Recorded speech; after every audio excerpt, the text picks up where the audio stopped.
என்பதெல்லாம் சொல்லவோர் வார்த்தை இல்லை.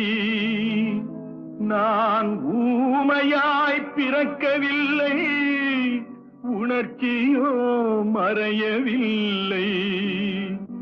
என் தங்கமே உனது மேனி தாங்கி நான் சுமந்து செல்ல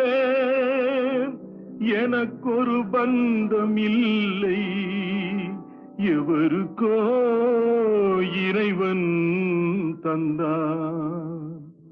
அந்த 4 பேருக்கு நன்றி.